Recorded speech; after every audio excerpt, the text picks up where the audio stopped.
Alright, hear me out. If you're watching this just as it was released or sometime in the future and notice this was released in August, you might be wondering why from what is clearly an installment of a series of videos that are objectively about a Yuletide setting has been made in the middle of summer. Well, to answer your presumed question, I have 3 reasons for why I don't see any problem doing this.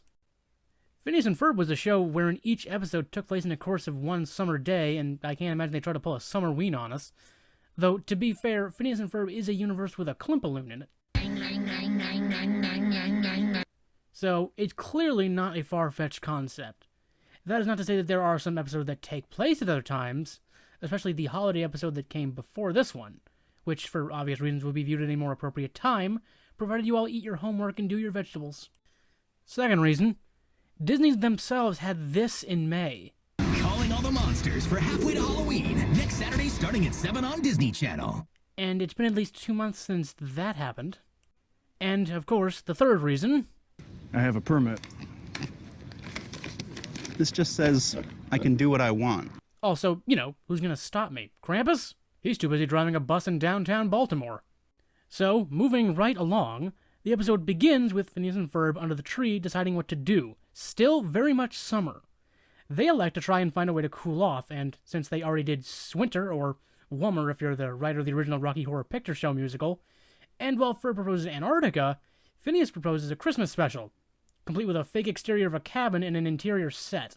Now, unlike the episodes that have been brought up before here, in this case, when the show says a holiday special, they mean the Bing Crosby, Dean Martin-esque holiday special, in which the main celebrity host, a sort of variety show with skits in between songs and other Yuletide activities, typically with special guests.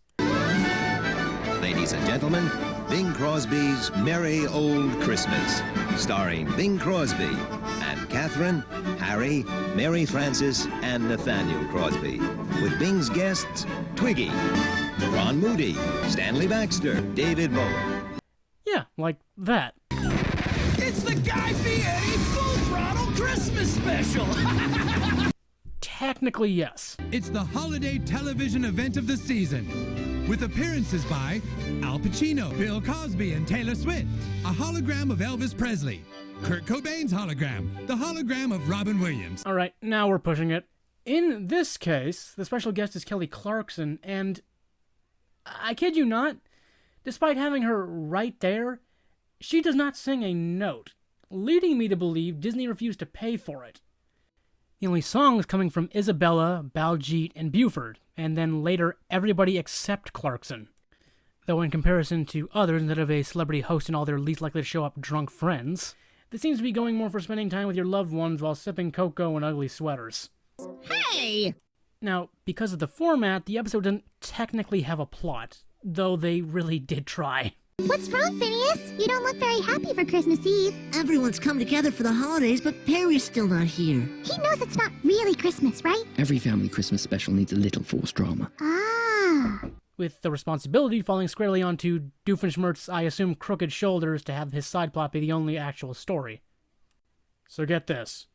Because the boys and their friends are actually televising their special, it's going out live across Danville, causing Hines to think it's December already. Hey, what's going on here? Is it Christmas already? What happened to fall? I'm totally unprepared. I gotta get my Yuletide on and fast! Prompting him to decorate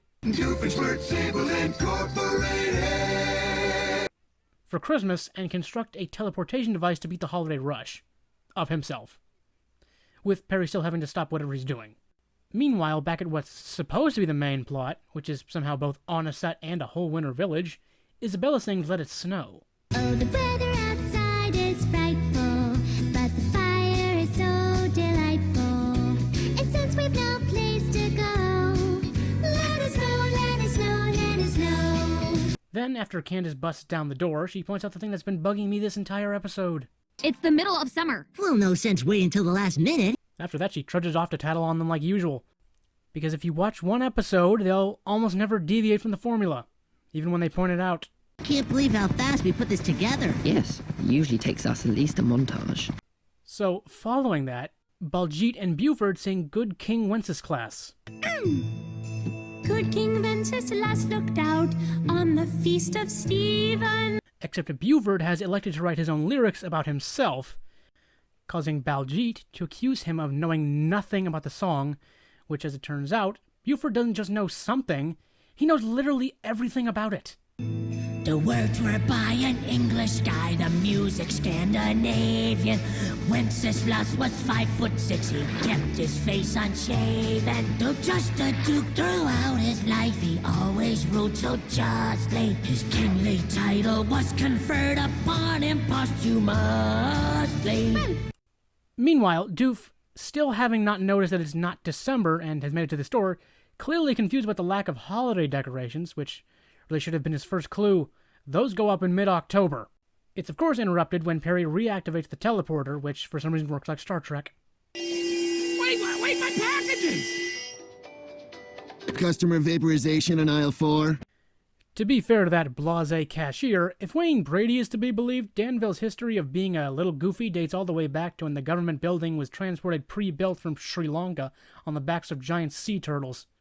Spontaneous vaporization is probably like a minor spill to them. So, when the ensuing fight with a feature spot from the most inedible Christmas treat ever invented, the fruitcake, Perry gets teleported back to the boys with the entire set getting sent back to Doof, including Kelly Clarkson.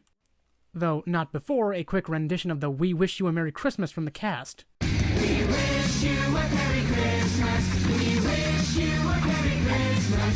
We wish you a Merry Christmas and a New Year. With Isabella in particular getting a section dedicated to celebrating both Hanukkah and Christmas, due to celebrating with both sides of her family being Mexican and Jewish respectively, and all the confusion that comes with it. If it helps, there's always the Mexican-Jewish Cultural Festival.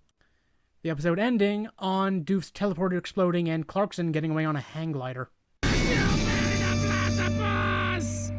to a lesser extent, Kelly Clarkson, although I do love her work.